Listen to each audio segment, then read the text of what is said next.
to a point that we have to reconsider what we're doing in terms of public education, and is there something we can do that will cause the public to say that we're willing to spend more on. Another thing is that competition. Private schools have always been around. They played an important role. But these days, and really very recently, charter schools have been a growing movement, but it's more technology, I think, that's really created a situation where competition is becoming a big thing for public schools. Like AT&T a few years ago saying we may be the only phone company in town, but we try not to act like it, even though they did act like it. Public schools have been the only phone company in town, too. But we're not anymore. And we can't afford to act that way. And in the face of competition, we've got to respond to that. I believe public schools have as important, and maybe more important, a role to play in the community than they ever have. I think public schools are important for democracy, and I think they're maybe our most important tool in terms of community building. So to face competition, and I don't have a problem with that at all, but to face it, we're going to have to reevaluate what we do and how to respond to that. A recent book for a Harvard professor, he's not an education professor, he studies disruptive technologies. He wrote a book on education, and he said that within 20 years, we will lose 50% of our students. Mainly, he looked at online learning. And that's basically what he studied. Well, that would be catastrophic to public schools. Any entity that loses 50% of its customers, it would be catastrophic. I think it would be catastrophic, my personal view, to our communities and our democracy. But certainly we need to take seriously what he says in his research. Another thing is technology has changed the world, and it's happened rapidly. Thomas Friedman, his book, The World is Flat, a few years ago, some of you may have read that, talked about the impact of technology. And certainly one of the first things we do when we wake up in the morning is see what the Asian markets have done the night before. Business never stops. It's a 24/7 proposition. And so we realize how technology has changed our own personal lives. I'm going to ask the question, how many of you in here are carrying a smartphone on you? Okay, look at that. Everybody's web-enabled in here. How many have an iPad that they're working on tonight? Okay, and so and that will become more common as time goes by. So your way of life has changed dramatically. Fiber optics fiber cable is essentially free. So there was a gentleman who was in our meeting yesterday at noon. He's got a company, grew up in India, he got an engineering degree here in the United States. He has a software company. Some of his employees are in Flower Mound, some are in India. Most of them are in India. He does his business. He could not do it without fiber, but the cost of fiber is nothing. And so, you may, if you use TurboTax to do your taxes, it may be the people that work with you on that. A lot of tax returns are actually done in India. People specialize over there in terms of particular state taxes. So a lot of changes have happened in that respect. So technology has changed a lot. University of Phoenix is the largest university in the United States. It's an online university. And then we think about our kids and what about them in that respect. And I've been telling the story all week long of a Hebron High School girl named Erin. And Erin interviewed me a few weeks ago, and we were talking about all this. And I said, Erin, do you realize that your graduating class this year will be the first graduating class to be born since the World Wide Web was invented? Essentially, Erin, you as a 17-year-old, you are as old as the World Wide Web. And let's talk about what's happened since you were born. Around 2000, the iPod. We thought about what an amazing thing that was. And look, Tower Records went out of business because the owner of Tower Records said, I don't buy CDs anymore. I buy from iTunes, and he shut his own business down. And then the iTouch and the iPhone and Google and now iPads. And I said, all these things have happened inside of your lifetime, and it's transformed the way people live and work. And I said, here's the last thing, Aaron. When you're going to be running the world, and I'm sure you're going to be doing it well when you're in your 50s and 60s. I said, what year will it be when you're 57 years old? And because she had great math teachers at Hebron, she said 2061. And I said, exactly. What will the world look like in 2061, Aaron? when so much change has happened inside of your lifetime so far? How can we imagine what that is? And how do we know what it is you're going to need to be able to thrive and create a world that you want to live in and raise your family in? That's our big task. And certainly some things that we've been doing, there's some things that are universal. We're always going to need to be doing. But are there new things we need to be doing to meet the challenge for Erin and her peers to create the kind of that world that will be a wonderful place to live and raise their families when we know so much change will be taking place? Yesterday morning on Yahoo News, I read a news article there that the University of Washington, a group of researchers, has been trying to solve an enzyme and unravel it that's a key component in solving the problem of HIV. And they've never been able to do it. So the University of Washington invented a video game and put some video gamers on it. And through competition, with the goal of solving this problem, these video gamers solved that and unraveled that enzyme in 10 days, taking a whole different approach to learning and exploration. So some amazing things are going on here, and there's a lot of reasons why it's a good time for us to come together. But I think maybe the most important thing is control of schools has been moving more and more over the last few decades from local to state, and now from state to federal. And I've been saying for several years that I don't see how anyone in Austin or in Washington, D.C. can love our children more than the people who live in the community. And I believe that we're smart enough and we care enough to come up with good ideas about how to educate our kids. And I really think, and I know, I am not smart enough by myself to solve these problems, but I do believe that we bring good people in here who live here and who love the children and love this community to talk about these important things. We can come up with what we need to do that ensure that Erin and the other young people in our community live healthy, productive, contributing lives. So that's what this is about. And we believe by engaging the whole community, we're going to come up with something great. And so I want to introduce our consultant. Sharon Burke has been an educator, a teacher. She was assistant superintendent at Coppell for a few years. She's been a consultant for a number of years across the United States and also in the United Kingdom. And she's done a great job this week. I think you're going to enjoy her a lot. And so with that, please give a warm welcome to Shannon Burke.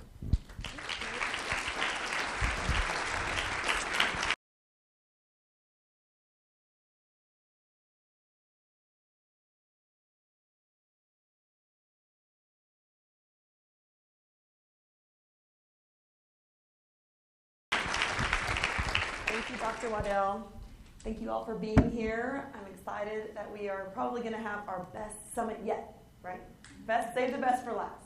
And I'm excited to see who all we have in the room, because one group I've noticed coming in tonight that we haven't had as much representation in our other summits, and I'm thrilled to see these people because they always have such great creative ideas.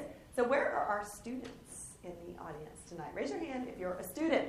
Yay! Thank you for being here. Fantastic. There was in the summit we had today from 11:30 to 1:30. We had quite a good conversation. There weren't students there, of course. You may have wanted to be here, but there weren't students there at that time. But we had a great conversation about how valuable the student voice is and sharing their ideas about what we need to be doing in schools. And you're going to get the privilege of watching. We interviewed a student panel prior to the summits, and so we're going to share a video with you tonight. But we have students involved throughout this process. We really believe in that student voice and what they can bring to the table. So besides the student panel, and obviously inviting them to come, even though they have such busy schedules during the summits, we'll have focus groups that will have students, and then we'll have them, students will be on our strategic design team, and students will be on our project teams. So they'll be integrated throughout the process. And so those of you that are here, students tonight, make sure you're telling your friends, get involved. We need you. We need your voice. So how many of you in the audience are parents of school-age kids? Raise your hand if that's the case. Thank you for being here. Let's applaud those parents. They have no places to be tonight, right? You could all be. Did you tell your kids good night before you left, or depending on their ages, right? So I have a 15-year-old daughter, Karina, and an 11-year-old son, Brandon, that are in Corpus Christi and are in Portland, Texas, actually.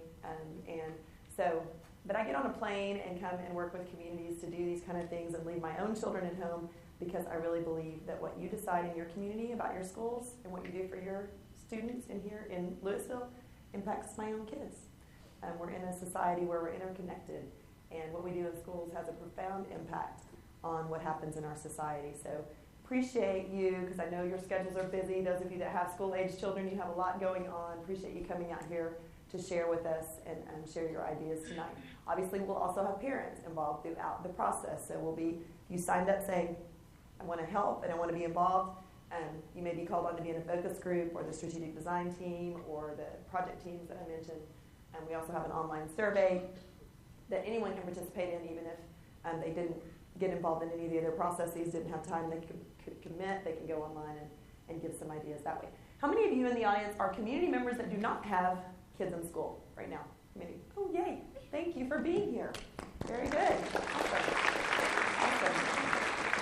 So you also understand the importance, I'm sure, if you're making the time to come to a function about school, you understand the importance of education and what happens in your community as a result of what happens in schools and why it's so important to bring all of those voices together. And just like with students and parents, we also have community members on all of the groups that I mentioned, and you may be tapped to be involved further if you said you would be willing to do that throughout the process. So we really believe, like Dr. Waddell talked about, I personally believe this, and it's why I'm willing to facilitate this process in different places around the nation. I really believe that it's only when all of those constituents come together and those voices come together to make decisions and provide input about schools that we can make the right decisions, and that has to happen in a local context. What happens here will impact other people, but you have the opportunity to take back some local control when you start to be intentional about your decisions and work together to do that. So it's a very exciting process for me, really vital, I feel like, and I'm thrilled by all the ideas that we've already had. I know we'll have many more good ideas here tonight, and I already feel momentum towards a really strong process, problem-solving process, having creation process happening here in your community, so I'm excited about that process and what we'll see as a result of it. And this is kind of our agenda for the evening, and it's definitely going to be interactive, and you're going to have lots of opportunities to share with your neighbors and then share out to the whole group. We are videotaping the sessions, and so we're trying to capture the input from every session for a number of reasons. One is just to make sure we have it all and we have it right, having all that transcribed. Another is to provide that. We're going to provide it online so that if folks were not able to come to a summit, they can view those online. Or like Dr. Waddell said, we've actually had people come to 2 and 3 summits because they got a lot out of hearing the input from the one that they attended first. They want to come back and hear others. So if you come tonight and you want to hear what was said at the other ones, you're welcome to go online. Those will be posted Friday. That's why our great technology guys are working so hard to capture all that and have it ready to post so that you will have access to that. So, but we'll be sharing in small group, but we'll be sharing in whole group as well and providing input out so that we can continue to capture that input as we move forward in our process. And it's going to be on a few levels. Okay, we're going to start with talking just about hopes for students. What are your highest hopes? It's going to be kind of our first level of discussion. And then we'll go into a little bit about context, about education and what's happened in education over time. Give us a little bit of decision-making context and conversation. And then we will go into, okay, in the current context that we live in, what is important for students to be doing in school? What should they be doing in that time that they spend in school? And if they're doing those things, then the next level is what would teachers be doing, right? And if teachers are doing those things and students are doing those things, what does the system need to do to support that type of learning and those type of learning experiences? So those are kind of the levels that we're going to go through and discuss tonight and hear all of your ideas and input on those things. So let's just start with that question. How many of you that have school-aged children, you still remember the day that you sent your first child off to kindergarten? How many of you can remember that day, right? It seems like yesterday. Even for my sophomore, it seems like I can remember that day. It was in Richardson ISD, actually. We lived in Dallas at the time. And taking her up to the school and being an educator and being a teacher, I knew that was going to start right there and it was going to be accelerated from there. You know what? So people call it the boohoo yahoo day, right? You might have been sad about it. Maybe you were happy. Maybe you're a little bit. But you did have hopes for that time, right? You're turning that child over to the school system for a significant portion of their time, and so you have hopes for what's going to happen as a result, right?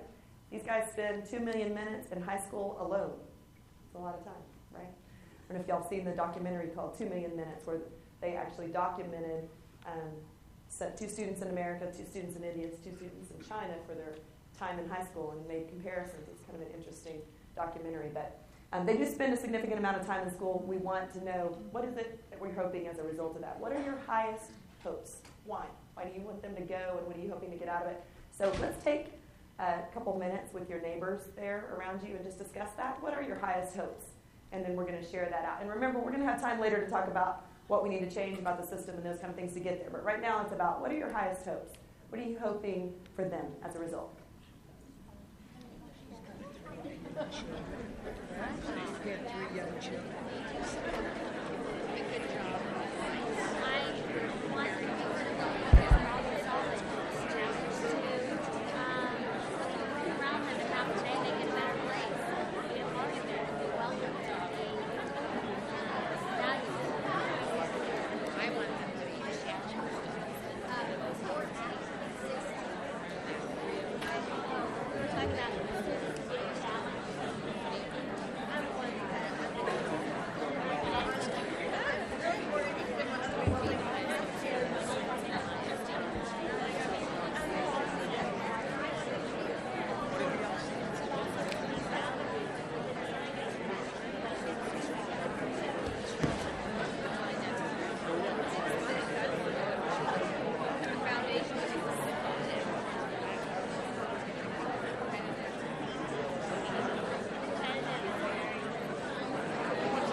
Work this so that we can get some feedback out to the whole group. And we're going to have, during this time, we're just going to have one conversation, okay? And we'll have, we have 3 microphones, right? Over there, there, and there. So if you want to speak, you can just raise your hand. They'll bring a mic to you. You stand up and share what you talked about with your group. And that's the way it'll go. So who wants to start for us? Not everybody all at the same time. Okay, great. Right there. Do I stand up? Yes, please. Oh. If you don't mind. We had talked about critical thinking and being as independent as possible and competition, because in today's society, everybody, you're competing for the best and the highest jobs out there. So we talked about motivating the kids and being in a safe kind of environment where they feel comfortable.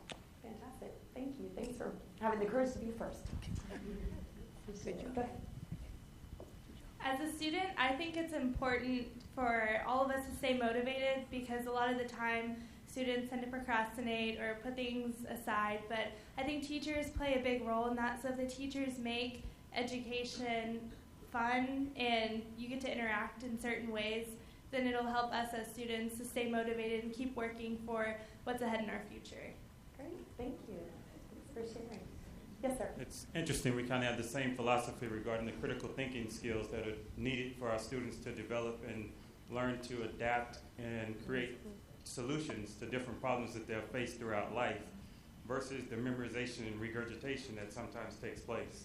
Fantastic. So that critical thinking piece, instead of just the rote memorization, because as he says, lots of complex problems that they'll be faced with throughout life. Fantastic. Yes, ma'am. Well, our group immediately went to technology, and the piece that we were looking at was how do you maintain the balance of cultivating good interpersonal skills and in terms of oral and written communication, and keeping them cutting edge with technology, because I think it was alluded to in the opening that online learning is competitive with the public school system. You can't replace the personal interaction between peers and between mentors and faculty and adult leaders. And so how do we balance technology and people and maximize that? So your hopes are that would be balanced. That right? would be So balanced. Highest hopes are that it would be balanced. In a safe way. In a safe way. Okay, fantastic. Thank you.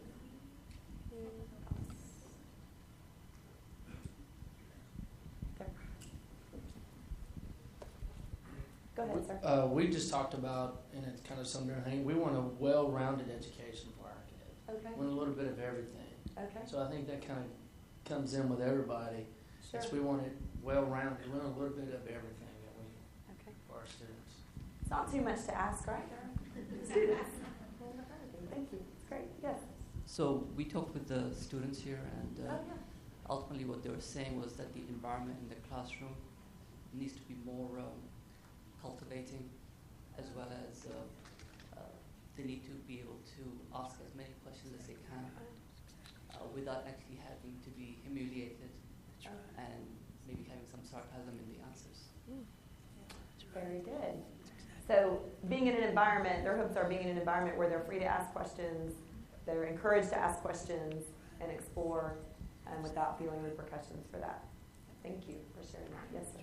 Our group, basically in a nutshell, talked about setting our kids up to succeed, being able to achieve their dreams, problem solving, and making decisions using sound reasoning, and basically being able to teach them how to set goals and how to plan and achieve those goals. Oh, that's great. So being able to set goals, plan, and achieve those using some reasoning skills and logical reasoning skills. Fantastic. Very good. Yes, ma'am. Our group, sort of to piggyback on what was said about being a well-rounded person, also talked in using the specific example of math and science, so that there needed to be continuity in what the students learn from year to year to year and from course to course. Okay, great. So in that vein of being well-rounded, more continuity between what they learn, and so the hopes is that they can make those connections maybe between those things. Yes. I not only teach in the district, but I have a daughter who attends in the district. And we go to the same school building every day. She's an 8th grader at Hedrick Middle. And my dream for her would be that her education that she receives here in LISD support her no matter what choices she makes. I don't want her education to be a hindrance in any way. I want every bit of information and skills that she needs to develop so that whenever she makes those choices of what am I going to do with my life, she has everything at her fingertips. She doesn't have to be limited. That's fantastic. So an education that will give her more choices and not limit her choices. Fantastic. Very good. Anybody else? Okay, so we start this process, and it is the beginning of a dialogue. We're going to continue to have this conversation, like I said, both online and then with our strategic plan team, just about what we hope for students. Because it is the most important thing we can discuss, really, is what we're hoping for them. Because when we understand where we want to go, what we're hoping for, what's out there, and that we're trying to reach, then the steps that we take to get there will make more sense. They'll be ordered in the right direction. So if we understand where we're trying to go, then we can take logical steps. Like Yogi Berra said, if you don't know where you're going, you might end up someplace else, right? And so sometimes that is true for us in education. I don't live here, but I work in districts all over the nation. And I think sometimes when we don't have the conversation about where we want to go, then we're doing a lot of stuff, but maybe we're not ending up where we want to be. And so that's part of the process. And Dr. Waddell alluded to the fact that we have limited resources, and those are getting more scarce. in education and in other areas. So it's also important to think about the fact that without clear direction, sometimes, and I call this like random acts of good intention, we have a lot going on in our schools. If you're a staff member here, I'm sure that you're probably not spending any part of your day wondering what you should be doing with your time, right? You're probably not waiting around like eating bonbons going, wish I had something to do. So you're probably pretty tapped out, your time and those human resources in the district. And I'm sure that the money is not just, there's not an abundance of extra money sitting around just waiting for somebody to figure out what to do with it in the district, right? Ladies in the school board. So because of that, it's imperative to not have operations that are happening that are not well aligned, that are cross purposes. And a lot of times, Dr. Waddell said I was an assistant superintendent for curriculum, and we get excited about things we see out there. And now traveling around, I see a lot of really good things happening in schools and really good things that are available to bring into schools, initiatives and different kinds of reforms and all kinds of things. And I think sometimes when we're not real clear about where we're headed, the problem is we take on too many of these things. And sometimes they're at cross purposes, and we start going in different directions when what we really need to do is focus all of that, funnel our time, our human resources, our money towards the direction that we've set that's very, very clear. So that's really what this process is all about. That's why you go through it. And like Dr. Waddell said, it's a good time to do that because of the scarcity of resources. It's important to really have that conversation. So you've talked about already the purpose of education for your children, what you hope for them individually. And it really kind of encapsulated in you want them to have a better life, more choices, more freedom, to be able to problem solve and think independently and creatively and be well-rounded, all the kinds of things that will make their life, enhance their life, right? Would that be accurate to say? What is the purpose of a society creating a free and public education for all? Why do societies invest in education? Yes, to sustain themselves, right? That's why society, so from an individual's viewpoint, going and then the way we send our kids to school, we're hoping their lives individually will be enhanced. But from a society standpoint, it's about sustaining that society, right? It's economy, making it more viable economy, perpetuating its culture, sustaining itself, right? So let me ask you this. Has the purpose of education changed over the last 100 years? No, it's still the same, right? That's what it was when we created, I didn't create it, but when they created free and public education, and it's still the same today. That's still the same reason why we invest in education. So let me ask you this question. Has the context changed in the last 100 years? The context for education? Yes, absolutely. Dr. Waddell was talking about several reasons why it's changed and how it's changed, right? So let me ask you this question. Have the methods changed? Kind of. Yeah, kind of mixed response and some laughter. So maybe some mixed response. So I want to examine this just a little bit because I think it's really important when we have these conversations to separate these things, right? So we can understand what we're really trying to work on when we do something like do strategic design. In fact, when we the corporate life cycle idea that's outlined in Barbarians to Bureaucrats, which is a great book by Lawrence Miller, and it talks about the corporate life cycle, and it talks about the fact that when you start an organization, the people that start organizations are usually like prophets. They come up with this great new idea, and the person that came up with the idea of let's have free and public education for all, that was a great idea. It was a fantastic idea. And then we try to perfect the means by which we can do that. So we start it, and then we try to get good at it, right? And then the idea is that once we get good at it, it's just going to keep growing and getting better over time, right? And that's true as long as the context stays the same, right? But if the context changes in which we started that organization and we don't change our methods, then those methods may not work anymore in that new context to realize that purpose. So to illustrate that, the book is really technical, but to illustrate that, I'm going to tell you a story that my dad used to tell us. And that is about my mom's cooking. She's a great, great cook. And he was, when they first got married, he was watching her make a roast. And he was noticing that she cut the ends off the roast, just both ends. And he asked her the question, like, "Kay, why are you cutting the ends off the roast?" And she said, That's how you make a roast. And he said, what do you mean? And she said, well, that's how my mom always did it. He said, oh, okay. So they go to my granny and papa's for Sunday dinner, which is at 12 noon. And so they go there for Sunday dinner, and he says to my granny, Lois, why do you cut the ends off your roast? She goes, well, I don't know. My mom always did that. Oh, okay. So we're a farm family, and so we were a farm family. We're not a farm family anymore. The farm went bankrupt. But we were a farm family, and when I was young. And so everybody was fairly young when they had their kids. I kind of broke the cycle. My grandmother was 31 when I was born. I was 30 when I had my kids, so kind of broke the cycle. But so I knew all my great-grandparents. So they go to my great-grandmother's house, and my dad asks Grandma Mac when they went into town, so why do you cut the ends off the roast when you make it? And she goes, oh, because my pan's so small. Right? So the idea here is that they all have the same purpose, right? They're trying to cook a good roast, which they all can do very, very well, by the way. So they're all trying to cook a good roast. The difference is the context changed, right? So, but my mom and my granny didn't change their methods because they didn't understand that those methods were not necessary to cook the good roast. They were just due to the conditions at the time that Grandma Mac was working in. She had a small pan, so she had to cut. That had nothing to do with having a good roast. It was just a method that she was using that fit the context that she had. But they both had bigger pans, right? They didn't have to waste the ends of the roast. They could have used their whole roast. Okay, so they still would have had a good roast, but they would have had more of it because their methods could have changed when the context changed, right? And now the context has changed more because they've got that bag thing. That's how my mom cooks it now. It's so good. So anyway, so the idea is just this. We need to separate those things, right? We need to understand. We know what the purpose of education is.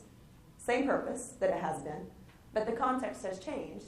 And so we need to look at what are the appropriate methods now. What tools do we have available now? Do we have a bigger pan? Is there a way for us to not waste something? Can we do better with what we have now because we know that we have different methods? And so that's the thing we want to think about. And here's the other piece of that. What we know is you don't actually even maintain status quo with those same methods. Because over time, when the context changes, you have to do more, you have to work harder, you have to push and push and push, put in longer hours, have more paperwork to try to get the same results. And then eventually, you can't get those results at all. Eventually, you see that those methods aren't going to work at all in that context. So we want to talk about that for a few minutes and just think about the context for education in the past and why the methods worked for education in those contexts, and then what the context is now and what methods make sense for us now.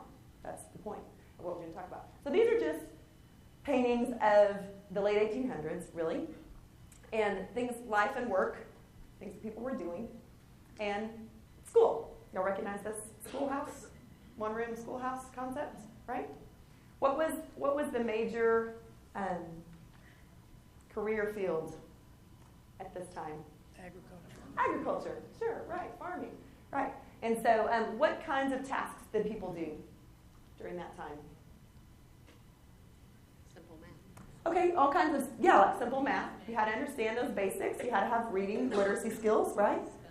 Okay, you had to have some spelling, sure, absolutely. Did you work alone or in groups? Yeah, usually in small groups. Exactly, usually in small groups. And what you see is the schoolhouse kind of imitating that. We're going to call this Education 1.0, okay? Kind of this first generation of education. And the context being what you just said, kind of agriculture and artisanry, and this kind of cooperative small group work. You had to kind of work with a couple of other people to get tasks done at the time and cooperate together to do that. Who'd you learn it from? What you were doing? Yeah, other people that knew how to do it. Other people that knew how to do it would teach you, right? Sometimes multi-generational. And there were a variety of tasks that people were doing at the time, different kinds of things that you had to do on a farm and in a community to make those things go. And so here were the methods in education. And they matched pretty well. Basics of literacy, like y'all mentioned, were important. Why did we get out for the summer? Harvest, exactly. So how many people harvested this last summer while we were out? No hands. So I'm not saying that we should not get out for summer. I'm not saying that, right? All I'm saying is that maybe we should look at the context has changed, right? The context for that we inherited that calendar from this time. And maybe now there's a reason to do it for tourism or whatever. But at that time, it was really important for the economy. Like the agricultural economy couldn't have survived without the youth being available to harvest during that time. Like all hands on deck, right? So it was a very important thing for that time in that context. But that method may not apply today, right? May not be appropriate today. Okay, so again, in the classroom, cooperative small group work, apprentice model. You saw multi-generation, different age kids working together and different kids teaching each other and those kind of things. Really imitating Education 1.0 was kind of a parallel to Life 1.0. Context changed. What time period is this? Industrial Revolution. Yeah, exactly. So industrialization in this country, you see the workplace changing, right? And the workplace looks different. What kind of tasks are happening now? Yeah, individual tasks, right? In what's the setting that you're in? Yeah, large groups, sure. Yeah, so individual tasks, but in a large group, and you see Education 2.0, right? Same kind of concept, individual tasks in a large group. Here's some curriculum from that time. Stand erect. So you see a match again. You see a match again between context, the manufacturing and processing that was happening, solitary work. Y'all said, individual work, but in a group setting. So if you have that kind of situation, you need a manager model. You need somebody like keeping people on tasks, right? The apprentice model doesn't work because you can't have it's not efficient. You can't have people off task. They're all doing the same thing anyway, so one person can just manage that. Repetitive tasks, so you got to be able to memorize that stuff. And we have the same methods in the school system that was mass-produced at that time. It was actually quite revolutionary to mass-produce education like that. And honestly, if you think about it, it was really wise because it made America the #1 economy in the world. So there's no criticism. We're thinking about context. There's no criticism of this type of schooling at that time. In fact, industrializing nations are trying to copy it all the time now and figure out how we did that, with all the people, all the kids going through. But it is a one-size-fits-all system, right? We sort and track. How do we sort students in the system? Age. By age, right. Like Ken Robinson says, date of manufacturer. So here's the date. You go in. How many of you have more than one child? How many of you, those children are exactly the same? No, right? Not at all. So it's like you have to learn, think you got it down, and then the next one comes like, oh, okay, not the same. So we know that is true, that our kids are different, and they have different needs, and they have different styles, and all those kind of things. But we are in a one-size-fits-all system. Now, at this time, it was important actually to kind of sort and track people, right? You had the manager track, and you had everybody else track, right? And so that was an appropriate model, I guess, for the time. Now, we're not saying that certain students weren't hindered by that system, but we're just saying for the economy, for the society's reasons, it might have worked. Well, rote memorization was important. And efficiency, it was called the platoon school, proof school machine. You could just get all those kids through it, sit them up, by grades and put them in those boxes. And same thing, same time, according to a bell, worked well. So now, has the context changed? Again. Yes, why? Demographics, technology, right? Let's brainstorm a list real quick of the technology that students have available today that you did not have when you were growing up.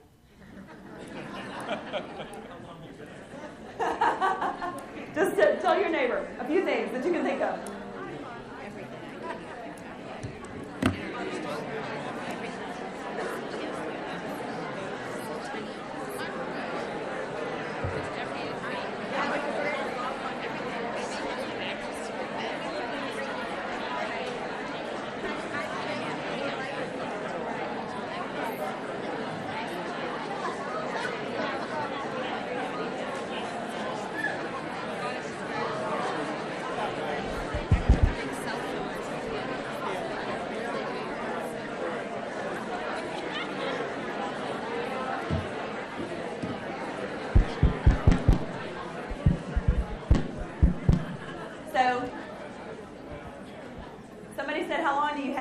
That could be a long list, long conversation. What are some of the things that you said? You can just throw it out. You don't have to stand up. Everything. Everything in your pockets or purse or on your person right now. Right? Pretty much. I was looking at my purse one time. I have this little purse because I fly all the time, and so it's just more convenient. But inside there, I had the iPhone 4G. I had the little digital camera, which I don't know why I had both, since the iPhone has a camera on it. But anyway, I had all this stuff in my little video camera. I think it was going to one of my kids' games or something. All that stuff was in that purse, and I was like, wow. Think about all that technology and what that means, and how crazy that's just so different from the way we grew up. So, anybody say indoor plumbing? Just checking the crowd. Just checking the crowd. No. My daughter, Karina, the sophomore, she had to do a project when she was about 7, and we were still in Richardson at the time. She had to interview an elder about the way their life was different from hers. So she decides to do that with my dad. I already told you he's a storyteller, so she's going to email, back and forth because he lived away from where she was. And he told me when he found out she was going to interview him, he was like, I'm going to tell her that we had an outhouse. So I was like, oh boy. So she comes, reading the email, and she comes and she's like, Mom, you're not going to believe this. And I was like, here we go. She goes, you know what Doodad told me? And I said, what? And she goes, he didn't have a computer. So, that was much more amazing to her than the whole indoor plumbing thing, that he didn't have a computer, because it was just so far out of her, And of course, I had to say, well, Karina, guess what? She's like, I didn't have a computer. And she's like, oh. All of a sudden, I'm an elder too. I'm, generation gap. But, we had, 5 laptops at the house at the time. And so they don't get, right, how the world was before that. They don't, right? They don't get it, how the world was before that stuff.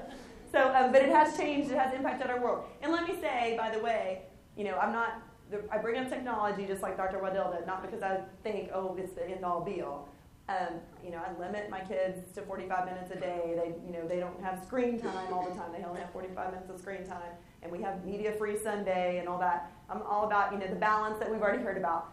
But the important conversation for us to have tonight is how it has impacted our world. Because if we're going to prepare students, like you've all talked about, for this world and to be able to be competitive, like we already heard, in this world, we have to understand what that world looks like, what the context is that we're working in, so that we understand the methods, right, that we need. So where do you work? Everywhere. A lot of people at home, right, or from home at least. Anywhere you really want to work. Now, you don't have to go to a space, right? Most people don't, to do that job because of technology. When do you work? All the time. Anytime, right? That's the bad news. Nice to work in your pajamas, not nice when it has to be 3 in the morning or whatever. So, but yeah, anywhere, anytime, you can be working, just like Dr. Waddell said, anywhere, anytime, you can also be learning. All that technology is available to do that at any point. So how is that changing jobs and careers? All kinds of ways. One is obviously the work's moving to the worker anywhere in the world. So students are in competition with workers all over the world for those jobs, for those positions. Also, it's changing careers. Careers are disappearing. Whole careers fields are disappearing. Career fields are emerging. These are old statistics. 2001, U.S. Secretary of Labor said that the average 34-year-old at that time had changed companies 9 times. That is an amazing statistic when you think about it. The kind of learning it would take. Just think about just the dynamics of socialization in 9 different places, right? Not to mention all the content, the skill, all the different kinds of on-the-job training. So, that's after probably they get out of college at 23, right? So it's not a very long period of time and that's the average. The other thing that is an interesting statistic is how many of our kids will be entrepreneurs. And part of it is because of what you just said. You can work from home. You've got the technology to make these things happen. Corporations are downsizing. All that stuff is going out to consulting and other entities that are not permanently on the payroll, becoming more efficient that way. So in 2000, this is a great book, by the way, Windows on the Future, McCain and Juke said 80% of the 3rd graders from that era would be entrepreneurs. Y'all want to work for yourself? Because you're probably going to get the chance. So what kind of skills does that take? Right? That's a whole different skill set to be an entrepreneur, to have your own business. It's an exciting thing, fantastic, but it takes a skill set that I'm not sure that right now we're preparing students for in all of our schools from what I see. And then, like I say, we're in competition with the work that's going to the worker everywhere in the world. Some people say unless we change our methods, that this may be the first generation of students to have a reduced quality of life. None of us want that, right? None of us want that. So that's the context. Digital natives, Dr. Waddell had you hold up those devices earlier. How many of you, one of your children told you how to use that thing? Right? Most of us, right? I'm always doing that, like, show me what to do on this. Tell me how to do that to my kids. And it's easy. They don't use the manual. They just go, oh, just, you know, you do this.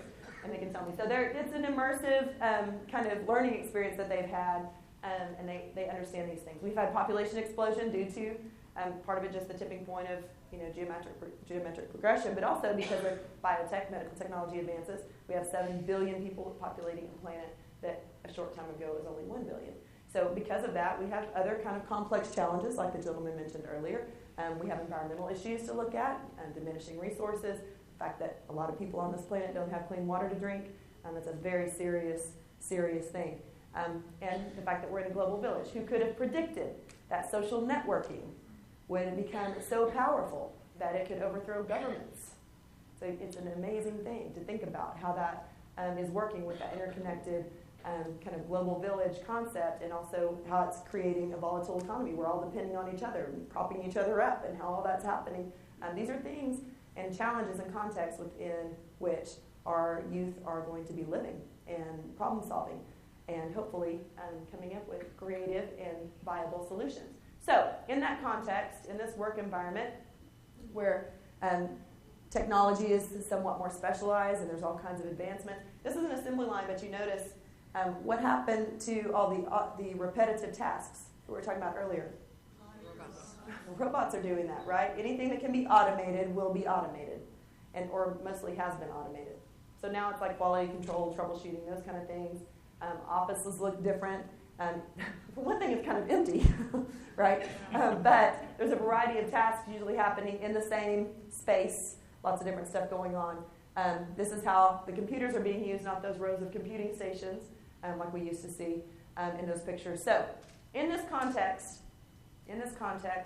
we want to discuss the context of this kind of collaboration and utilizing the technology, this different kind of specialized skills and multi-generational work. And the middle one is showing what I was mentioning about the water. That's a life straw that will actually purify the water as someone drinks it through the straw. It's a great piece of technology, probably a 15-year-old came up with. So in this context, what skills do students need? In this context we're discussing with your neighbor for a minute. What skills? Make a list. What skills do they need in this context to thrive?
Thank you. So again, we'll do this without that mic. Maybe you can just raise your hand and share real quick, and we'll just kind of go around and hear what some of you had to say. What skills do they need in this? Yes, sir. Communication skills. Yes.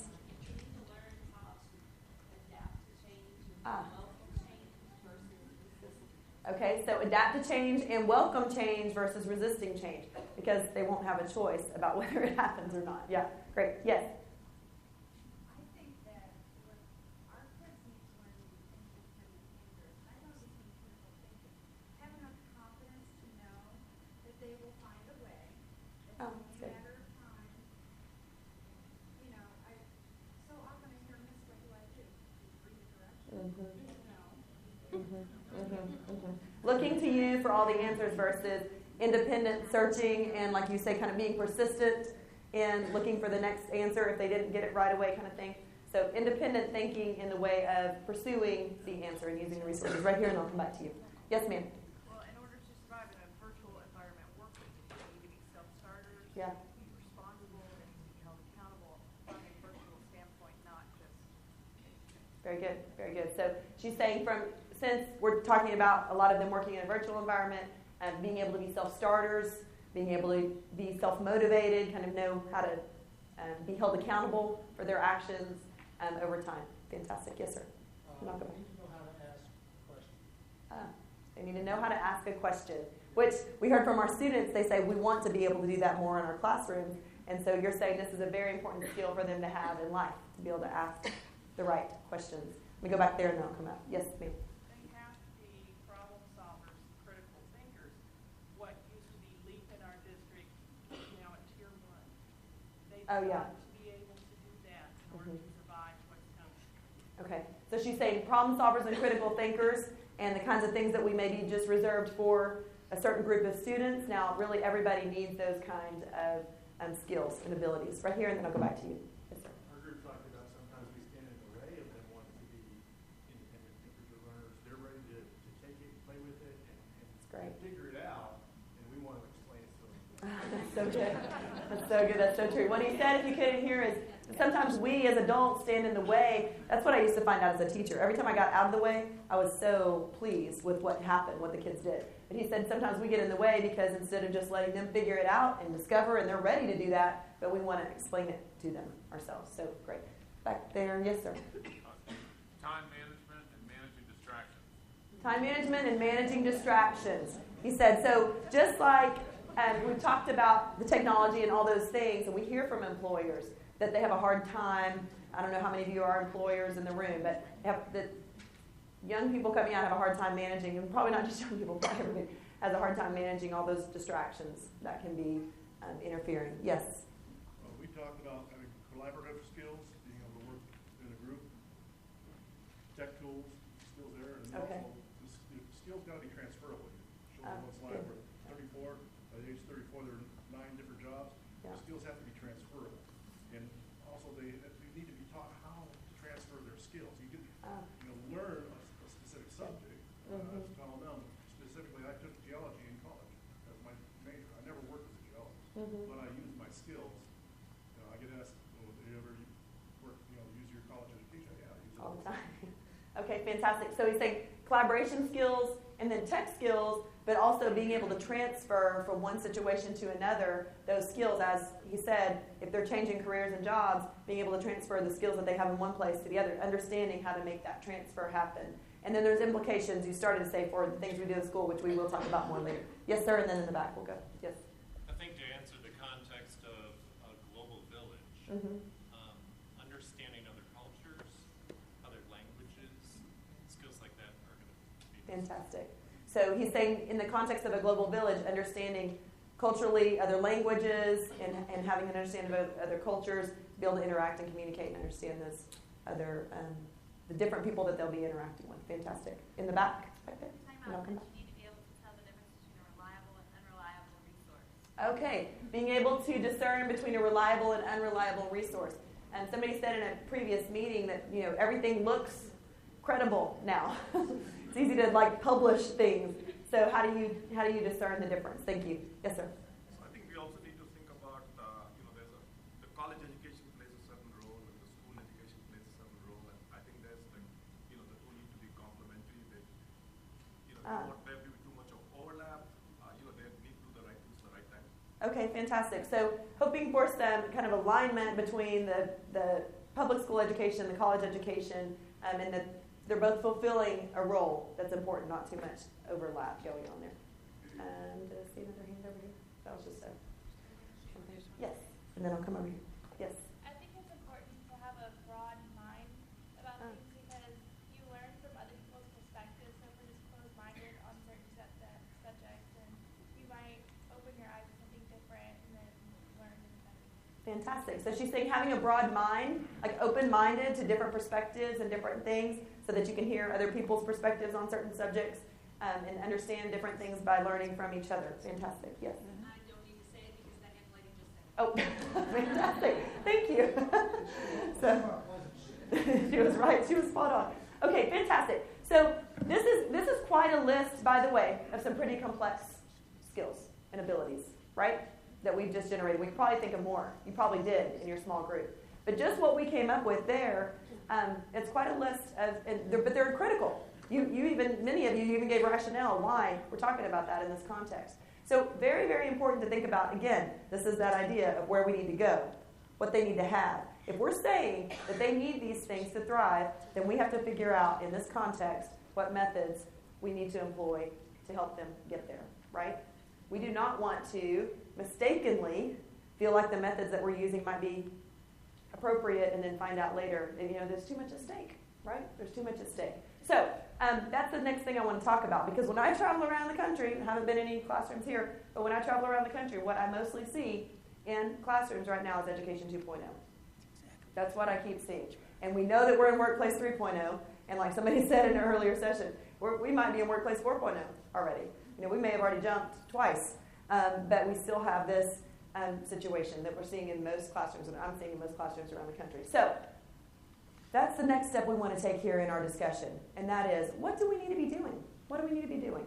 What do kids need to be doing all day? If they're going to have this skill set that you're saying is so important for them, then what do they need to be doing in school? What does that preparation need to look like in the classroom? And what they're doing every day in school. So let's, if you want to stand up, by the way, just for a change and to move around since the evening, you can. And let's take 2 minutes to discuss with your neighbor for a few minutes. Feel free to get out of your seat. This question, what do we need to be doing? What do they need to be doing in school all day to prepare in the way that you're talking about for the future? What does school need to look like?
So again, we could talk about this for a long time, right? And we will be for several months, because really we're getting to the heart of, like, what do those methods need to be?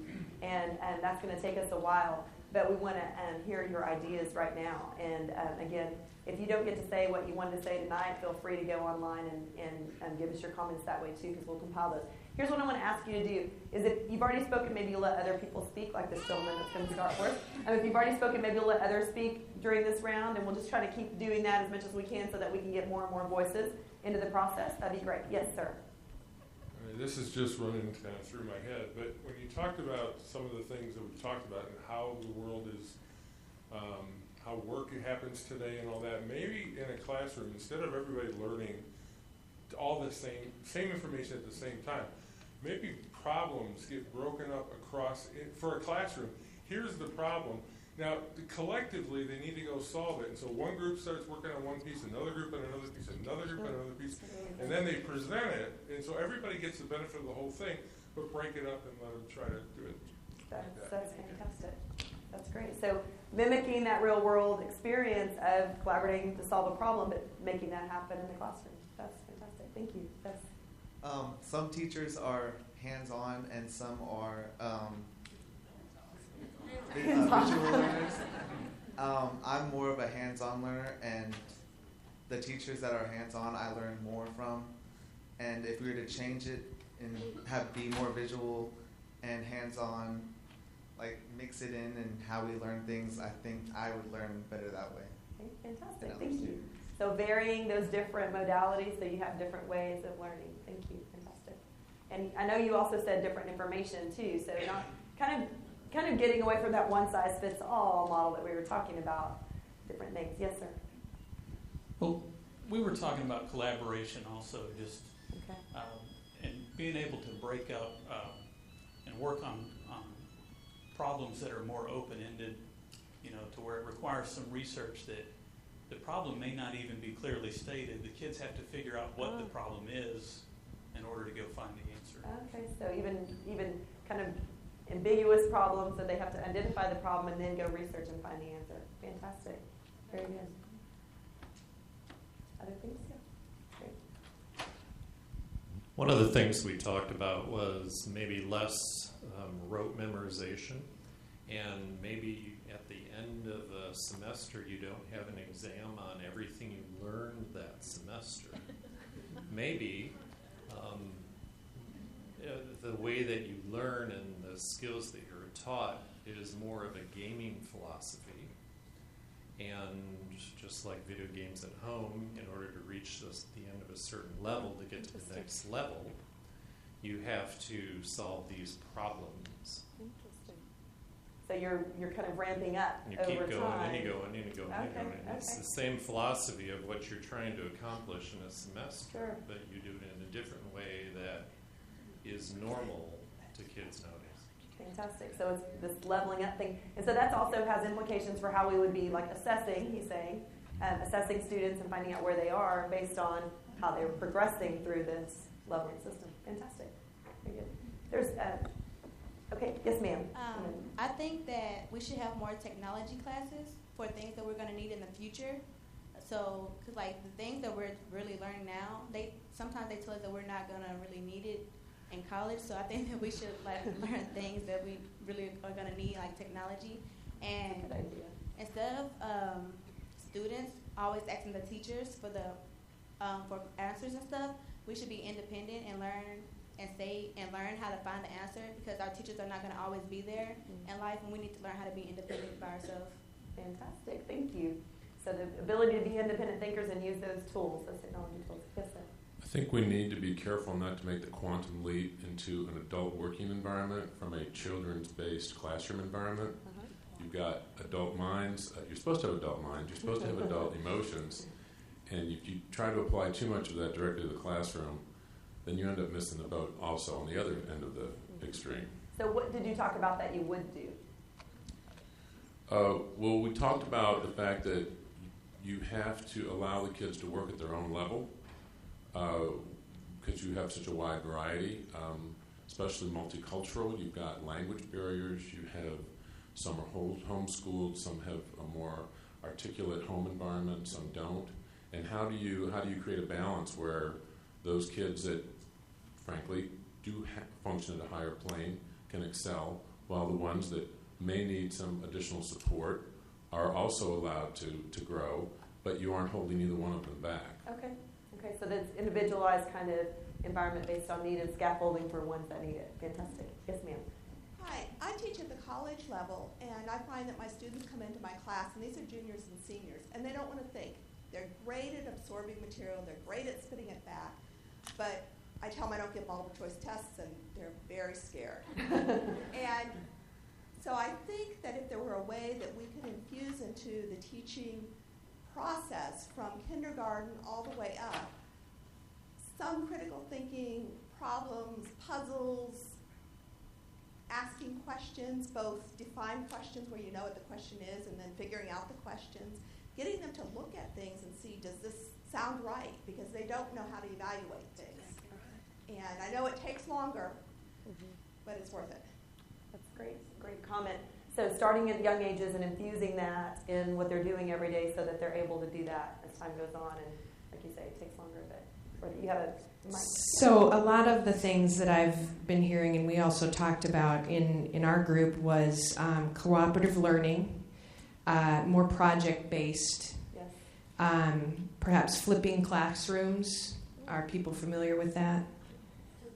That's where flipped classroom is where, for instance, let's say at the high school level, you're taking a chemistry class, and you will go and your homework will be to listen to the lecture at home and perhaps some demonstrations. And then you come to school the next day, and you will then have an open-ended question that might take some of that information, and then you will discover it. It'll be self-discovery. You'll learn it on your own with other groups. That's where the labs might come in and that kind of thing. So basically the lecture or the stand and deliver from 2.0, if you will, it then becomes, that is your homework. And then the homework that is now, what we do now, is actually in the classroom so that the teacher is more of a facilitator and a consultant as opposed to the way it is now. Fantastic. And I don't know if y'all know, but MIT has put all their courseware online, open courseware, all their lectures or podcasts. They're utilizing that, and several other colleges are doing the same thing, where a lot of the lecture piece, like she's saying, is available online because that's something you don't have to be in the group to do. And then utilizing the time in the group to have the discussion and the interaction, like many of you were talking about. More? Oh, sorry. The other couple other things that it'll be the way we're evaluating now. We're going to have to step back and think about, well, how are we going to evaluate students? It's going to have to be different. Allow them to make mistakes, whereas now there's a right answer or a wrong answer, or now let's take the test. And self-discovery is messy, and we need to make that okay and find other ways to evaluate them after that's happened. Okay, fantastic. So the grading system as it stands, looking at that and how that can better mirror what you're saying. Back there, and I know, you have, okay. We Yes, talked ma'am. about having different learning environments, like maybe having rooms that do have desks, but other classrooms that have bean bags, and other classrooms that are just outside. And so maybe one teacher wouldn't have a set room. Instead, you would rotate to whatever room that kind of applied to the curriculum that you were teaching. Okay, fantastic. So even looking at the facility, which right now is that like boxes, right? So looking at the facility and saying, how can we break down those walls? And she's saying different micro environment inside it, different furniture, and how you can utilize those spaces in different ways. Thank you. Yes, ma'am. Just Do you along mind the lines. standing up? Sorry, can you stand up? Oh, Or, sorry. Yeah, thanks. What you were talking about, having the students in class, spending more of their time in class, utilizing communicating and problem solving together. It was suggested in our group projects that are required so much out of the classroom. It's kind of like asking somebody to do their job, but they can't work with their coworkers from 9 to 5. You know, and so maybe thinking of, you know, with everybody's extra activities, work and things like that, teachers coordinating where they can work together as a group in class. Okay, fantastic. So, and also kind of getting back to what we were hearing about the problem piece. Yes, Okay, adding on to what some other people said, maybe like, because some students are like, well, not slower, but learn maybe like a little slower than others. So like the people who learn quicker should move on with like what they're learning instead of having to wait for the others to learn, because at the same time, like, it brings us down too. And we are, just along the lines of what she's saying, you know, we're in a standards-based system, and so what happens in a standards-based system is people that are around the standard get a lot of the push, right? But those that are beyond and those that have a ways to go sometimes don't get the ability to move at those paces that are working for them. So she's saying allowing that to happen. Great, thank you. And right here, yes.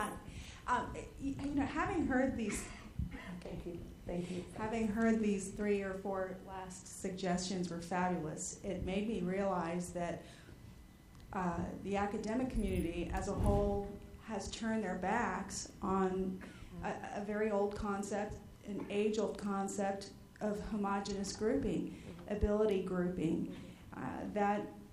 The idea of grouping people by different learning rates or different circumstances has really grown unpopular over the years, and maybe perhaps we need to revisit that as a tool. We could, for example, address the needs of autistic children, kids with Asperger's, by putting them into smaller classrooms and emphasizing individual work. Or with ADHD kids, have open environments available to them, since research has been proven that they learn better in green.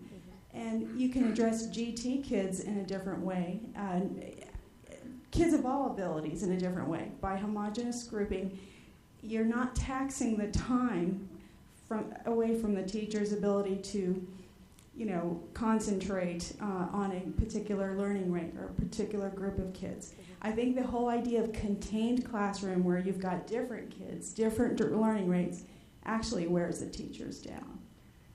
So what she's describing, and there's a lot of research along these lines, of course, you would know about the grouping, because it has been a conversation for some time.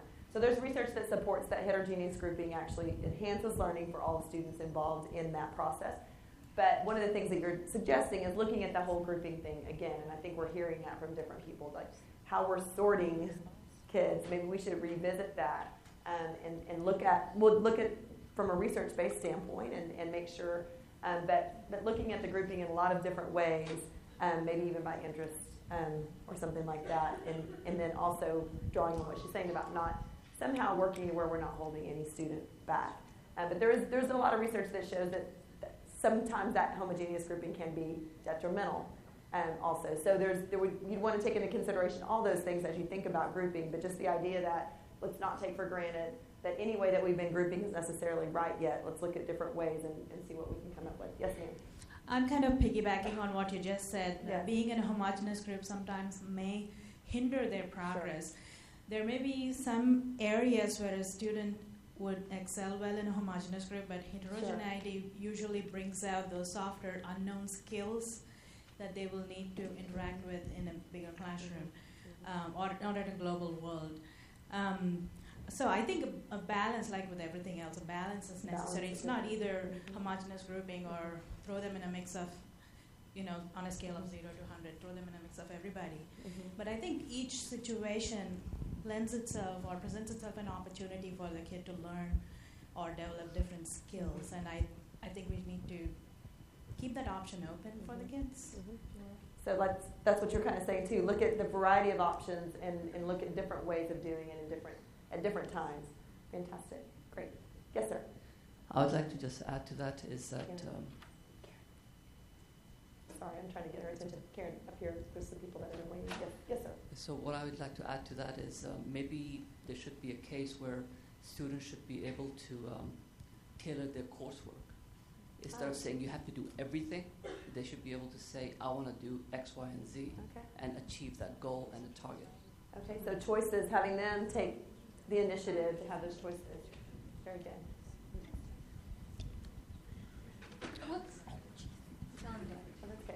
I was going to say more opportunities for kids to create questions is the big one. For them, for teachers not to be the keeper of the answer book, and teachers not having to sit there, A lot of days I feel like that, where I want them to create their own questions, even about the problems I've presented in front of them. That's great. That's great. So as a teacher saying she wants them to come up with their own questions, and then that gives you more to work with, right, in the classroom as well. Fantastic. Is there somebody back there, Sarah? No? No? Okay. Yes, ma'am. I was thinking about as a teacher, I was thinking about the limitations that sometimes we put on our curriculum and that assessment brings. But if we open our minds to different forms of assessment, if we open our minds to a more flexible curriculum where we're focusing on the skills that students need, we can throw students into groups of any kind.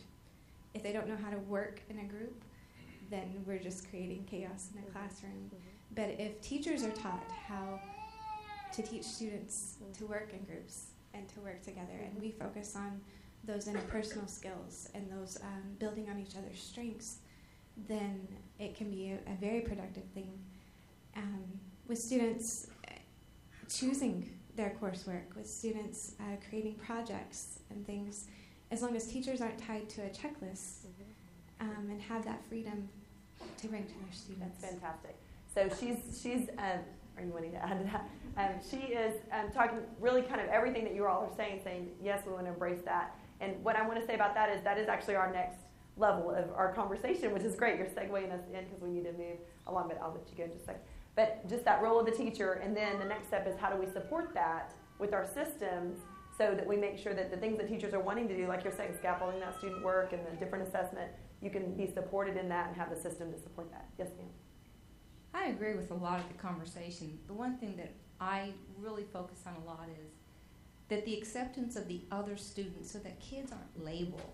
I don't like the bullying. I don't like he's the smart one, he's the dumb one, he's in the slow class. That needs to somehow be balanced with whatever strategy we come up with so the kids can't point it out. So if you're having an environment where the kids can work together independently, the kids really wouldn't know. It'd be their own desires that drive them. But the labeling, and that just really gets me. I think it slows kids down. It's a huge hindrance. So whatever we come up with, because I don't know what the answer is, I'd love to see that just those boundaries go away. And they'll need that acceptance of diversity in the workplace and in their futures. They will absolutely need that. Fantastic, fantastic. So I love what she said at the end because it also helps us segue, and that is, Karen, that is that I don't know the answers, right? I don't know the answers, and we don't know the answers because we don't know exactly what this looks like yet, but that's the beauty of what we're doing right now. We really are saying, what do we need to do? And we're hearing so many great ideas, and I want to just applaud the teachers, too, that are here that are saying, we want to do these things, right? We want to do these things. Help us figure out how to make this happen. It takes a lot of courage to say, you know what, I want to do it. I want to move forward. Help us figure that out. And that's what I'm hearing from you all that are here that are staff. And so it is our responsibility as community members, as educators, to come together and say, how can we make this happen? It's not fair to talk about what we need to do and talk about what we all believe and we feel is exactly right for students and then not make the actual changes to help support teachers to do these things. So I want to charge you that we're hearing so many great ideas here, even tonight, hearing great ideas about what we could do and out of the box, things that we know fit the context that we've been talking about. And let's make sure that we don't just dream about it and think about it, but we make the actions happen. That's going to take all of you working together, too, to make that stuff happen. That's not just going to be on the teachers then when this is over, but that's the whole system and the community coming together to make those things a reality. Do you want to take us to our next? Education has been transformed through technology, so we feel as students, and I go to Louisville High School, I feel it's important that technology should be available to all students, so it's equal. I know that we come from a very diverse school, so not everybody has the same opportunity to purchase the iPhone or the iPads, and I feel if we're going to be, if we're allowing students to be able to use these, I feel like everybody should have the equal opportunity to do that because, well, the people who have it, it shouldn't be fair that they're ahead and the people who can't afford it are falling behind. So I feel like the teachers or the schools should be able to provide it, or just kind of back away from using that as a big importance. Fantastic. Thank you. So utilizing those tools. Oh, we have one more. Okay. Just go ahead and then we'll take it. Just kind of piggybacking off of the last 2 or 3 speakers, I think one of the things that we should also focus on is the community sustainability and the way that you can integrate or doing projects like taking students from different grade levels, and maybe they have a garden and you're teaching them something that's maybe not technology focused, but they're learning to interact with each other, and they're in turn helping the community, be it through, you know, donations to the food bank, or even, you know, helping out in the school with food program, or, you know, whatever. That's fantastic. So the connection both ways, helping the community be a part of the schools, helping the schools be a part of the community, giving back to the community and learning in that process. That's fantastic. Thank you. Right here, last one. Okay, just a quick thing going on to the groups and stuff is that we saw in all these pictures that people are working with multi-generations and working in multicultures, and so that's not reflected in our schools very much. So instead of having standardized testing, maybe, you know, you have to achieve a skill before you move on, and then, you know, people of different backgrounds are working together, people of different ages are working together, and that's preparing them for what they're going to encounter in the workforce, is different ages, different generations, different cultures, and start working on that early. That's great. That's great. So part of what she's saying and what I'm hearing from a lot of you is, if these are the skills they need, and with the caveat that the gentleman mentioned, they're not adults yet, so it's not exact replica, but if these are the skills they need to be doing these things now, including even that diversity of the people that they're interacting with according to age and ethnicity and all those things, and having that opportunity over time. That's fantastic. I'm really inspired by a lot of the things that you all are saying. And I want to tell you too, it's such a great time to be talking about these things. There's some great resources out there, a lot of research. One of the things that technology has done for us is it's helped us to understand the human brain in learning way better than we ever have before. So there are a lot of great resources that help us to understand how students and people learn best. And so this PowerPoint will be online for you too, and those resources will be available. But I wanted to throw a couple of those up there too. That Ignite right there in the middle is a super thin, small, quick read, but it does talk about all different kinds of ways to really ignite student learning. And so there's just lots of great research out there that supports really everything you guys are saying tonight here in the room. So fantastic. We've already alluded to this, but I want to take it to the next level, and that is with everything we're talking about, this kind of breaking down the walls of the classroom that I'm hearing from all of you, and connecting everything, and they're solving these real problems together, and all the things that we're talking about. What is the role of the teacher? And how does the teacher work in that environment? What skills do teachers need, and what supports and resources do they need to make that happen? So let's have a conversation about that. Again, if you want to stand up, you can. Let's take a minute in your small group to talk about that, the role of the teacher in this environment that we're talking about.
then he goes, oh, okay.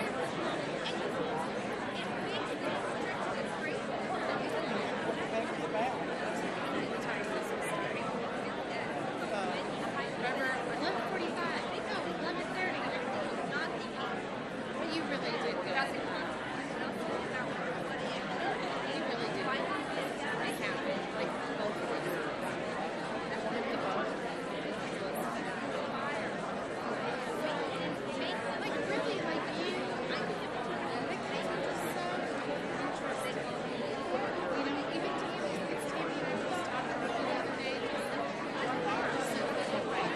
Tammy and I was talking about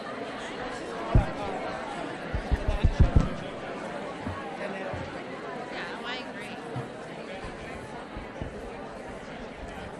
I was elementary, I would do that clap thing, but We raise our hand at our school. is that what y'all do? Oh, Yes, we did. great. Y'all gotta raise our hand.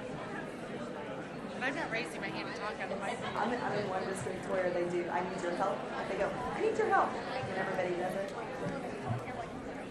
But I told them, I was like, I'm secondary, I just say. Okay, so thank you. So here we go. We are going to share these out again and again. Maybe I just ask you, if you've already spoken, maybe just let somebody else take a turn so we can hear from other people. We're just getting so many different, it's like, oh, I wanted to say something. We might get back to it. So let's hear role of the teacher and what you feel like that role is in this context that we've been talking about. You want to share? Oh, back there. Go ahead, ma'am. Project manager. Project manager. So we've heard about this idea of problems and projects and having them work around project manager, which is a very real role in the real world. Fantastic. Yes, ma'am. Okay, so I'm actually taking some teaching classes right now. Okay. So I'm learning about different methods of teaching, and one of the things we brought up in our group is, as far as labeling is concerned, is making sure that each child is guided to know that everyone learns at a different speed. It's not a big deal that, you know, you couldn't write as well as little Tommy did. Mm-hmm. That's one thing.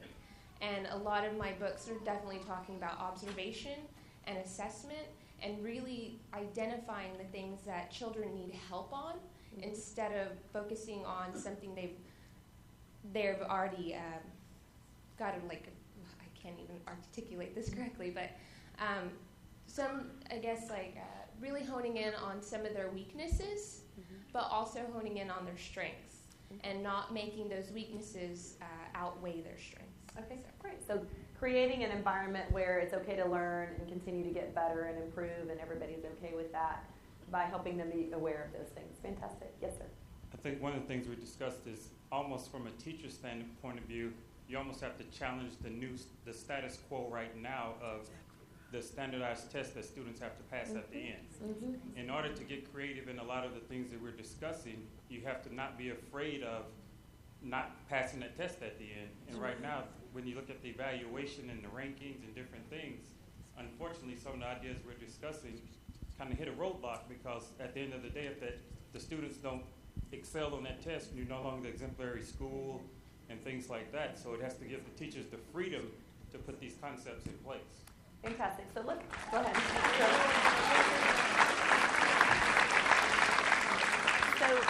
So let me respond to that in just a couple ways, and then I'll come to you. One is, by the way, I haven't heard anything here tonight that if you implemented it, it would decrease your scores on standardized tests.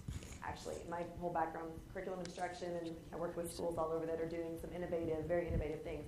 And but it is what you said. It's the freedom, right? It's the feeling of freedom, of permission to do those things and feel like you won't have repercussions as a result of that. So I appreciate you saying that, and it's a very real thing, certainly with teachers. But as a community, this is a conversation you need to have.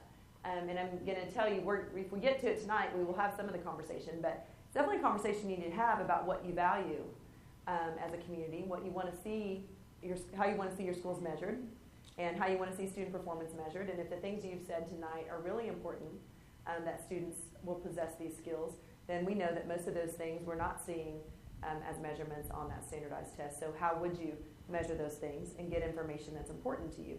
So those are critical conversations to have as a community.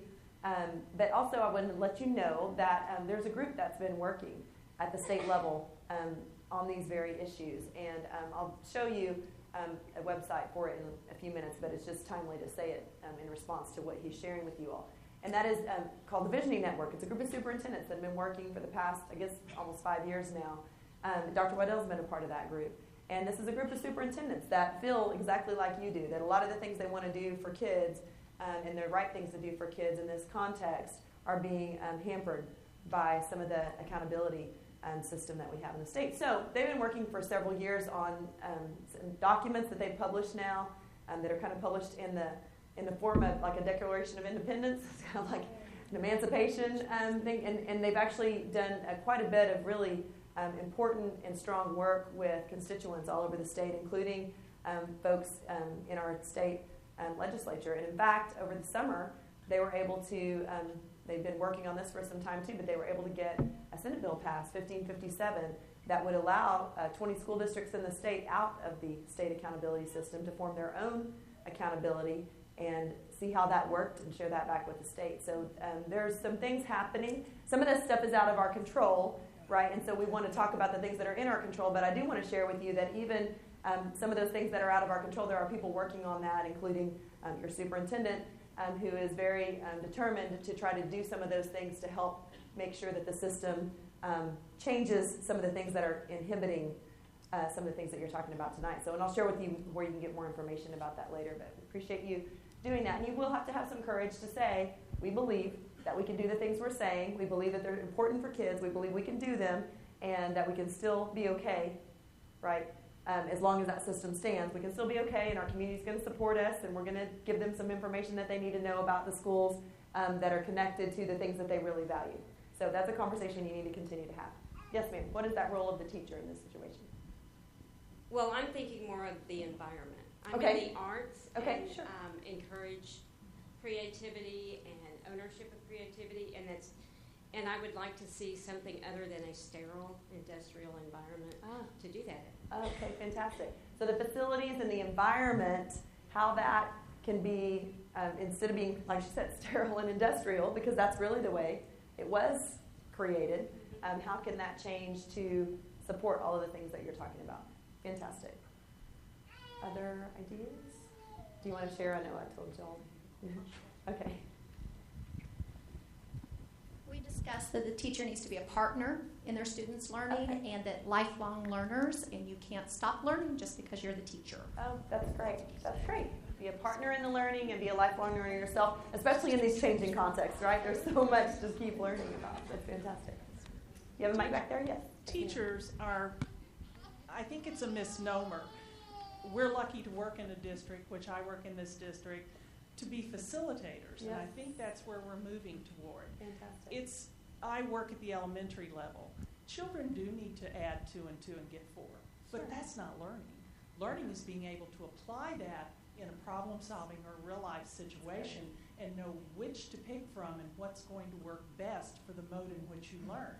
And if we think of learning, I think, in that way, and have a teacher as a facilitator of that, you are going to have a lot of these things that you want in your school district. That's fantastic. Thank you very much. So it's not, I so appreciate what she's saying, because it's not throwing out that stuff. It's just realizing that that's not the end all, that you have to have that, but you have to apply it. Yeah, that's great. That's great. That's not the end all either. That's right. All these are tools, right? And that requires, like she's saying, the role of the teacher to be the facilitator of all that, of how to use those tools and apply them in those situations. Yes, ma'am, and then I'll come back to you. Yes. I'm also in the arts, and this lady and I are collaborating on a class. Right now we've created a new class.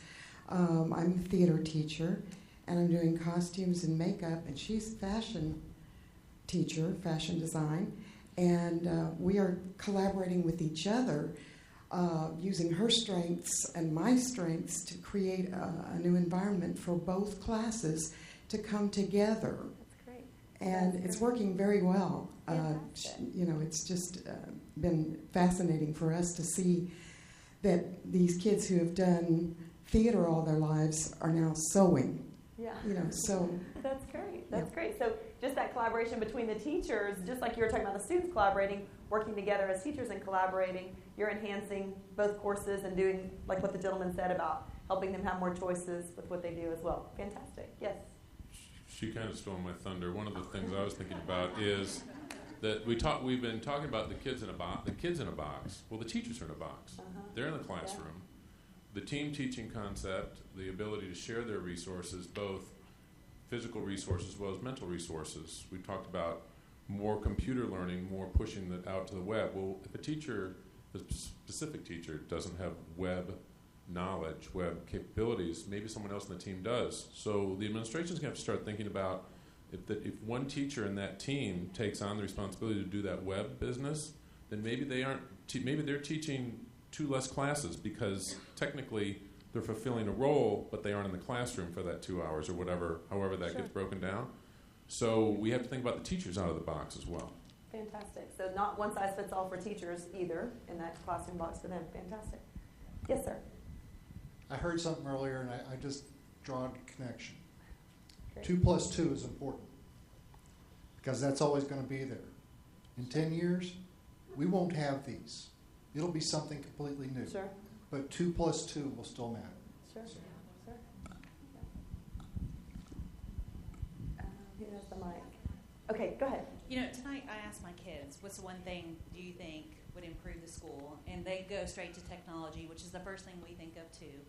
But, you know, we're talking about the simple things about facilitating. My 3rd grader, to do money, is doing it on worksheets. You know, so, again, dyslexic. He's dyslexic. So, I mean, at home, I'm just taking out money. I mean, it's the simple things that we've gotten away from. Right. You know, that it's canned and it's given to us on a worksheet. Right. But why are we still teaching money on a worksheet instead of just taking out money? You know, we've kind of gotten away from even some of the basic stuff. Yeah, simple tools. From that way. Yeah, just absolutely. because it's on paper and that's how it's given to us as a curriculum. Absolutely. And we heard from students already the hands-on piece and how important that is to them. So that's fantastic. Thank you. Yes? I'm a teacher as well as a parent of students who have one gone through LISD and one about to graduate. And I think teachers are in transition. We're in a transition phase. And one thing that caught my eye about one of the books up there was that the future is going to be ruled by right-brainers. And I said, hooray. Yeah. Because the you're going to be queen. No. the system is set up for left brain. That's right. And it's been that way for a very long time. And what teachers are trying to do is make a transition now between the left brain world and the right brain world. But we still have the expectations of the left brain world.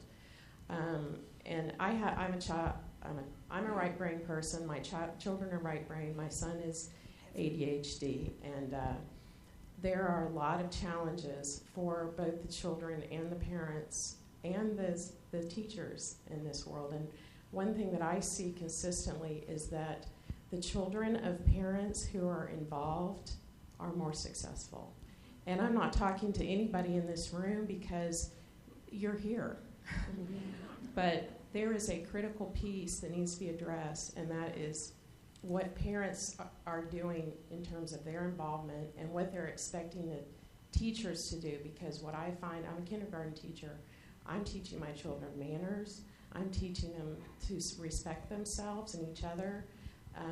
I mean, I have so many hats, I need a separate room for my hats.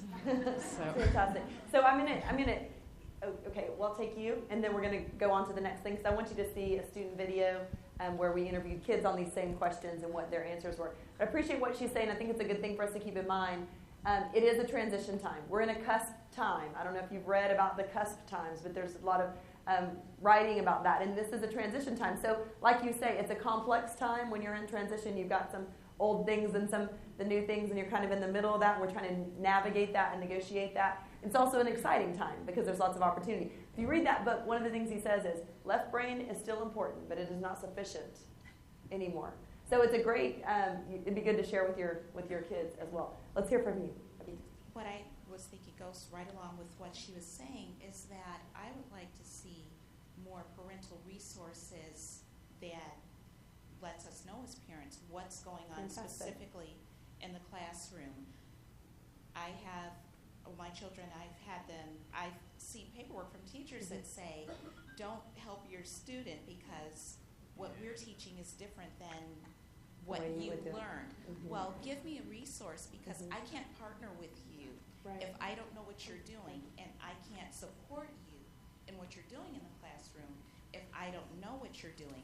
Just because I didn't learn it that way doesn't mean that I don't have understanding or that I can't read it and learn it, or have a video of your classroom lesson as a resource. We're talking about technology. Make the technology available to the parents so that we can partner and support the children together. Fantastic. So what she's getting at too, and a couple of you have alluded to, is the next question actually, and you're going to hear answers from the students. I don't know if we'll get a chance to answer it here tonight. We've had such rich discussion. But the thing she's mentioning really is a system kind of thing, right? What do we need to do in the system then to support these partnerships that we need? We need the partnerships. We need community and parents involved in these complex times as we make these transitions so we can all be in this together. So what kind of system things can we do to support that, the communication with the parents, and all the other kinds of things that we've been talking about? We're going to hear from the students. We asked them, and in fact, we have, well, okay, I won't say it yet. You'll see. We asked the students, what are your hopes, like we talked to you about tonight? What does learning look like in this kind of context that we're talking about? What does teaching need to be about? And how can the system, how can the whole district support what we're talking about? We'll hear their answers. I hope to become a neonatal nurse, and I'm going to attend Texas Tech, as well as build up to become a nurse practitioner. I want to be a pediatrician. I love kids, and I just want to help them in as many ways as I can. I plan on going to college, and then I have no clue what I'm doing after that. I want to be an engineer, or at least something in the math and science fields. I think that teaching needs to be more hands-on with the students, and as technology is more incorporated. We need to have hands-on learning, practical applications for stuff we learn, because in math and science especially, it's really challenging for me because I'm an English person, but when we can apply math and science to things in daily life and how things actually work in the world, it really connects it and it makes it stick better in my brain. So I think teachers need to use more technology and practical applications to really connect the students to what they're learning and help them utilize information. I think the new bring your own technology thing is a step in the right direction, because if you're a doctor and you don't know what a word is, you're going to be let me find my textbook. You're just going to get your phone out and search the word, so in real life, it's not put your phone away, put your laptop away. You can use all your resources. So being able to use our resources helps us to learn better and learn on our own, which helps me best. I think the teachers need to be more updated on technology, because though they may know math and science and whatever better than us, we can work an iPhone and iPad better than they will ever know how. So if they were more up to date with their technology and knowing how we could use ours, we would be able to use it better, and they would be able to teach us with it so we could utilize it to its full potential. And if we could put textbooks onto the iPad and maybe put a barcode on it, and they could check one out and take it home and have the textbook app on it, have textbooks on it, it'd be a faster way to learn, and we wouldn't have to worry about the 4 books that we have to bring home and then turn back in later in the year. So that would be a better way to organize stuff and get it more into the future. School web, there has been times when that web page cannot be shown. I'm a visual learner, personally. I like when teachers give us graphic organizers and things that I can, have a picture associated with a bunch of words. Not necessarily just reading text out of a textbook. I think it's very important to engage your students in everyday instruction, because you don't just want them to be sitting in the desk and be handed 6 worksheets that have to be completed, and then that's your class time. The teacher should be actually teaching up in the front and doing activities, group activities, stuff to remember the information, more than just here's your worksheets. It's going to be like this every day and very routine. We need a little bit of different stuff to do. You don't want to go into a classroom and just be a scary noise comes up dun dun dun, you're going into a classroom. But I think it should be comfortable, and group tables like for discussions and stuff should be available instead of so much individual learning, because like I said before, you can learn a lot better in groups. Like engaging the students in a class discussion or something, because class discussions really help me as well as visual and audio and group work and lab work and science and stuff. I think it's important for teachers to help build a mutual respect between the students and the teacher, as well as just amongst the students in general.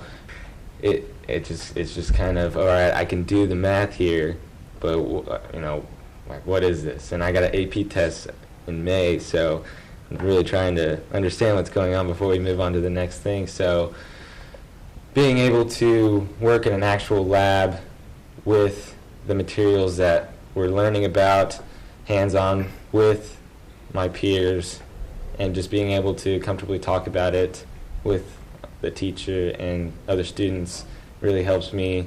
That goes along with the hands-on thing. It's just kind of being able to really see it. I think if, more outside world hands-on activity.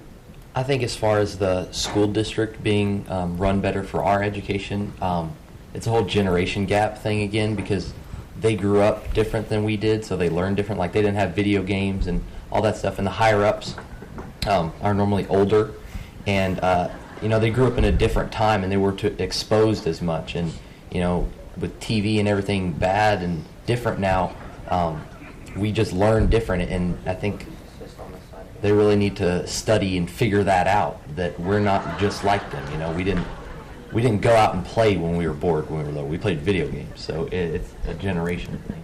I think that if something gets removed, there should always be something to replace it, and reasoning as to why it benefits us in a better way. I think so, because we're doing all of these information sessions and all of these things to try to change the future. I think definitely in 10 years it's going to be maybe almost the total opposite. And we're gonna hope that we were in that environment rather than how we are now, I guess. Maybe in 10 years we probably won't even have textbooks anymore, and then it'll all be technology based, and hopefully maybe every classroom in every school could have a computer access for every student to use, and projectors for teachers to show visuals, like Morgan was saying. I agree. I think LISD has great potential and has amazing opportunities ahead of us. If the students know more about the schools and the opportunities we have, we can do such great things. We could all change our learning, and we could all just enhance our high school and our middle school so much better, because we can learn such more diverse things now. Yay, students! Right?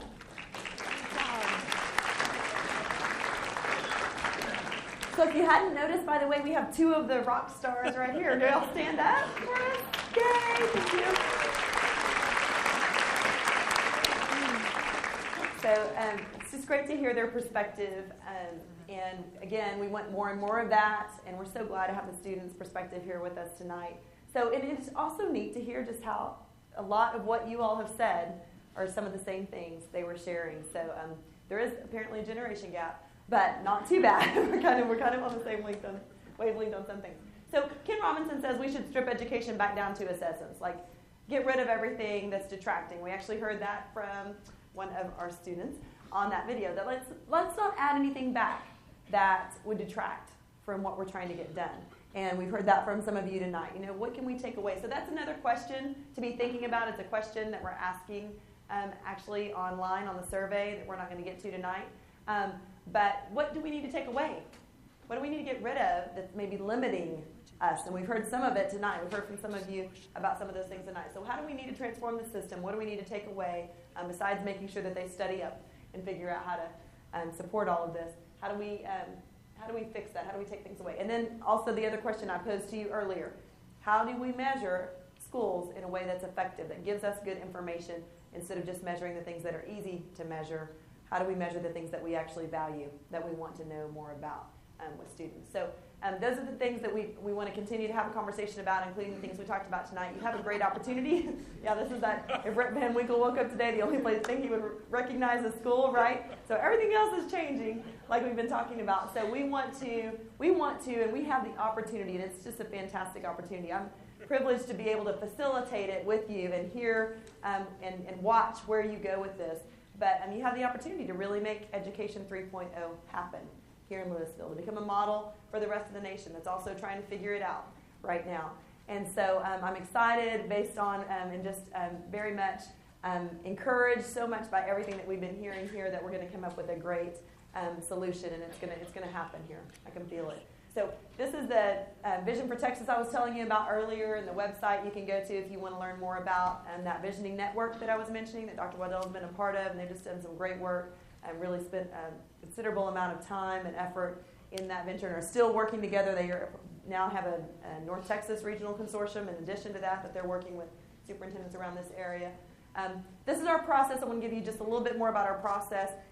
Obviously, we're very student-focused in this process. Everything that we're going to push for as a result of what you're telling us and what you're deciding, everything that's going to be pushed for by this community, I'm going to continue to focus you back on students. So we're going to make sure that that's a student-focused process, and that's how I'm facilitating that. It's community-based. It can't happen without you. Again, you're going to be tapped in different ways throughout the process if you said you were willing to help. And if you changed your mind and now you are willing and you weren't when you came in, be sure to let Karen know on your way out. We want to continue to be forward-thinking, like so many of you have just shared some outstanding ideas tonight. And Karen will share with you the transparency of the process. Where, like we said, we're videotaping tonight. Those things will be available, and there's other ways that she's going to be sharing out and communicating everything that takes place. The last one up there says actionable, and so I just want to reiterate to you that we're moving this. Right now, we're in this idea generation phase, but we're moving this towards very actionable plans that we'll put on a timeline of here's what we're going to do first, here's what we're going to do next, over time, so that you're going to see the reality of what you're hoping for and wishing for and discussing and deciding together. So this is our input gathering phase, and then we'll move into and beyond the summits tonight. There's online survey and the focus groups that we'll be meeting with in October, so that'll be going through October. Then we're going to move into November, where we'll have a strategic design team, about a group of about 30 people that'll be working together to synthesize all of this input and pull that together into what that vision will start to look like and shape up. And then we'll move into some project teams that will work on those actionable plans for what will take place over the next several years as you move forward out of the planning and design phase into the making it a reality phase. So thanks for having me tonight. Karen's going to talk to you a little bit more. I'll be seeing you again because I'm going to get to facilitate the process, and I can't wait to see what you all come up with because I know it's going to be fantastic. Thanks for your ideas tonight. First, thank you for coming. Thank you, Shannon. I have to say, this is my 6th summit, and she gives her best every single time, and she's amazing. And so I hope you felt her sense of, as the kids would probably say, awesomeness. Is that a word that y'all say? As well. A couple of things. One, we are videotaping all the summits, and so they will all be online tomorrow. And so in case you have a friend or a neighbor who was not able to attend, you can drive them to the website and see a summit. Or if you have an interest to see what your neighbors have been sharing the last several days, you have that opportunity. The second thing is we will have the online survey that will go live tomorrow as well. So if you are in the parking lot or you wake up tomorrow morning and reflecting on this evening, you go, oh, shucks, I should have said that, you still have an opportunity to do that. Also, I do ask if you go to dinner with friends or you see a neighbor as you walk your dog or get your mail, ask them if they attended, and if not, encourage them to go online and still participate, because the community dialogue can still exist regardless if you're in this room with Shannon Burke or not. So I encourage you to do that. And without further ado, I'll turn it over to Dr. Waddell for a few closing remarks. Thank you, and I want to note that neither one of those kids said anything about the higher-ups being older. It wasn't them. But I know who it was.